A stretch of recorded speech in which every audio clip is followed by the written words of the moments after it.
Detailed below are alleged events that occurred during filming and production of the 1971 film Godzilla vs. Ghidorah. As such, all are but rumors, yet some persist that they are true. From 1954 onward, the Godzilla series had become popular enough to be a staple of pulp culture and an everyday commodity in Japan, with new movies being produced yearly on decent budgets, half of which went toward costume design. It became a regularity in what was known in the Showa era of kaiju films, a trend that persisted well into the 70s. Much like everything else, the Godzilla series of films began to experience franchise fatigue, with production values becoming cheaper and cheaper, new costumes looking shoddy, and the recycling of stock footage. This particular phase of fatigue was never more evident than in 1969's All Monsters Attack. The abysmal final product put the entirety of the Godzilla franchise on hold for a whole 2 years, allowing for the general public to forget about the disastrous film and enough time for the minds at Tahoe to regroup and eventually start work on another film. It was originally intended for the franchise to end after the release of Destroy All Monsters several years prior, but the release of yet another film made it impossible to end a franchise that had made them famous. So, it was quickly decided that work on another entry into the franchise was to start immediately. It was decided early on that the next installment would carry a message much like the original Godzilla film, close to 20 years prior, but rather than focusing on the dangers of nuclear radiation, the message would instead focus on pollution and its effects on the environment. From this idea, Godzilla's opponent, Ghidorah, was formed, designed to be a smog monster. Ghidorah's appearance was originally much different. The initial drafts were similar to that of Godzilla, albeit with a stockier build, elongated face, more rounded teeth, and an ashen gray color. More or less a non-threatening design. This appearance would be the groundwork for the new film, and as such a new young director was chosen to lead. Quiet, introverted, and oftentimes described as imposing, Yoshimitsu Banno was chosen as the director for Godzilla vs. Ghidorah, an undertaking that made the company uneasy to say the least, as Banno had yet to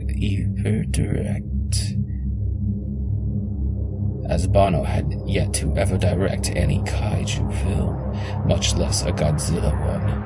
Toho hesitantly allowed Banno to take the reins, and the project continued as expected. Unfortunately for the team, as well as Toho, things would not go as planned. Banno started confident in his ideas that he proclaimed regularly, and his co-workers often described his visions for the film as off the wall and strange.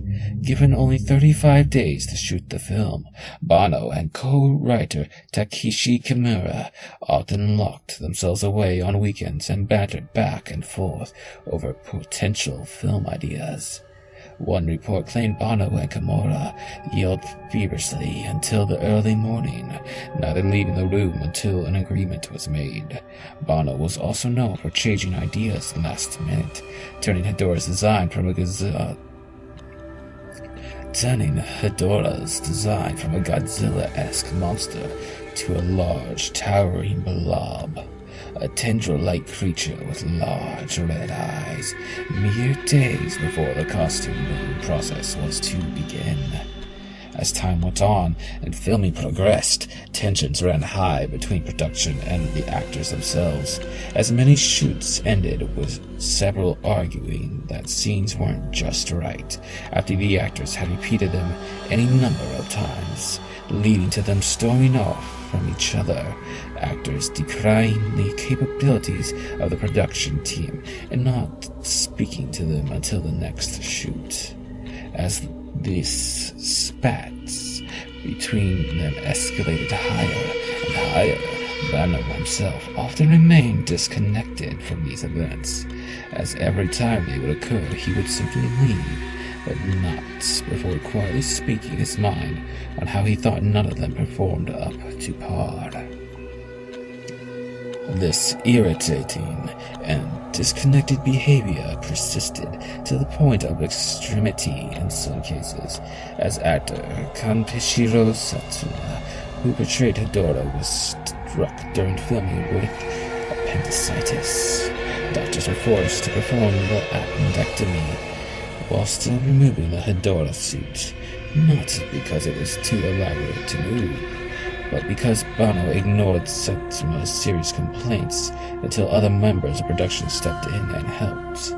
When questioned later, Banno simply stated he was ignorant to the cries and had too much to film in too little time. Some say Banno would lock himself in his office with small supplies of food for days on end after these heated arguments, speaking to no one in particular, occasionally cursing loudly, thrashing, sending objects flying about the room. These occurrences wouldn't be followed by long periods of silence, the only audible sound being Banno scribbling furiously on his notepad.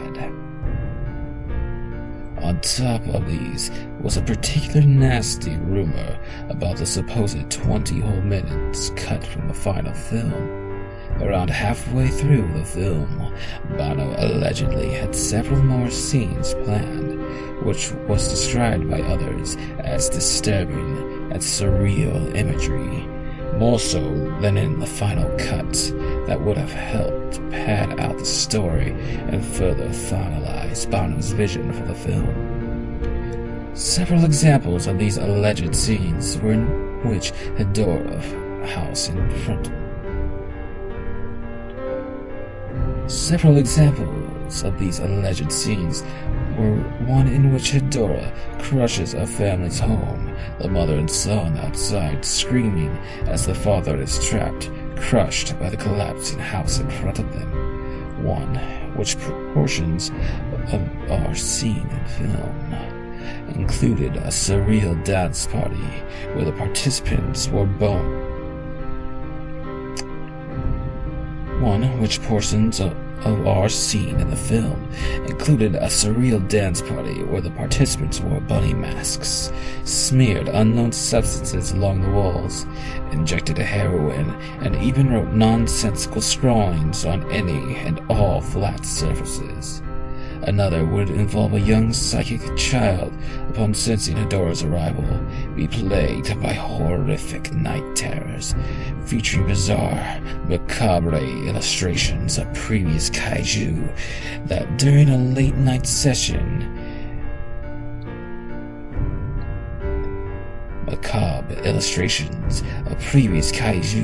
that Godzilla had fought before. The last example was one that Banno himself described in detail to Takashi Kimura during a late-night session.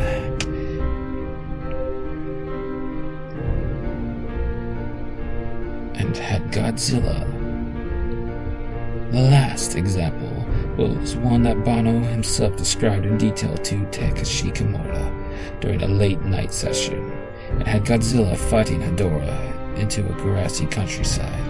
They would continue to thrash about, the sky growing dark when Hedora would gain the upper hand, wrapping its tendrils around Godzilla's arms and neck, allowing for traces of blood to ooze from Godzilla's mouth.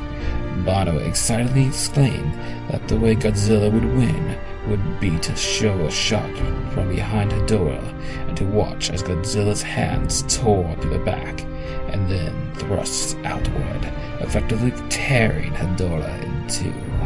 While later Godzilla films would take a more violent approach, this idea was still struck down almost immediately for being too over the top.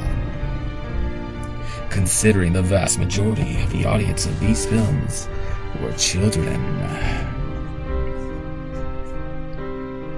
these changes, which did not please Toho, were cut from the film prior to release, much to Banno's dismay. As there was no time to refilm certain scenes, the final cut of Godzilla vs. Hedorah was even more bizarre than intended. It was described as eerie, bizarre, and in a most extreme case, utterly nonsensical and insane. Banno himself, however, was extremely pleased with the results of his film, so much so that he began writing a sequel almost immediately. Tomoyuki Tanaka, who was a seasoned Godzilla director and also hospitalized during filming, went so far as to tell Banno that he had ruined Godzilla. Banno was not discouraged, as he was even more determined to have his sequel made.